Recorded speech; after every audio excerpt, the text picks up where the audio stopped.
Members of the Iraq Study Group met at the White House today for a teleconference with the British Prime Minister. The group also met with foreign policy advisors from the Clinton administration. So exactly what is this panel and who are its members and what can we expect from them? Correspondent James Rosen has some answers. For the second straight day, members of the Iraq Study Group invaded the White House, this time to speak by secure video link with British Prime Minister Tony Blair.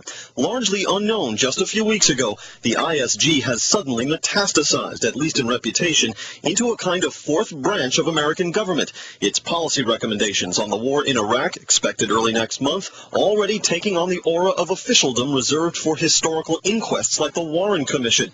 In fact, the ISG, while partly funded by Congress, is essentially a joint venture by four think tanks and will produce a final report which President Bush will not be bound by statute or custom to adopt. I think you want to take a look at what they have to say first before you actually commit to buying the whole thing, buying it wholesale.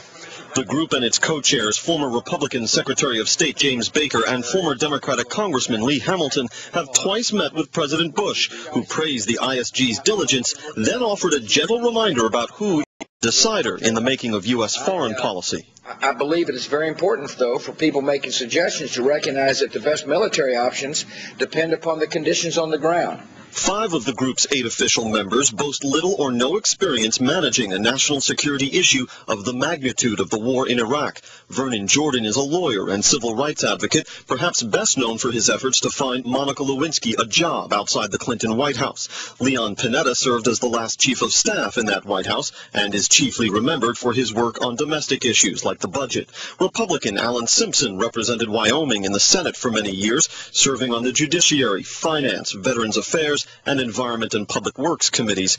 Ed Meese was a longtime aide to Ronald Reagan in California and in Washington, where he served as Attorney General. And Sandra Day O'Connor was an Arizona state court judge whom Reagan nominated to the Supreme Court. The group also relies on 4 advisory panels of experts in politics, economics, military theory, and strategic planning. Hillel Fradkin sits on the strategic panel and confirmed reports the group has at times degenerated into petty squabbling. I think petty squabbling always goes on, I would say that there have been serious differences of opinion. I think one question that will arise is, do they want to present a menu of options, or is there going to be one very clear proposal that they get behind? The ISG's chairmen are already trying to lower expectations for their final product. As Congressman Hamilton said recently, the options are limited. There is no silver bullet. Britt? James Rosen, thank you, James. Next on Special Report, he's at it again. We'll tell you what the unpredictable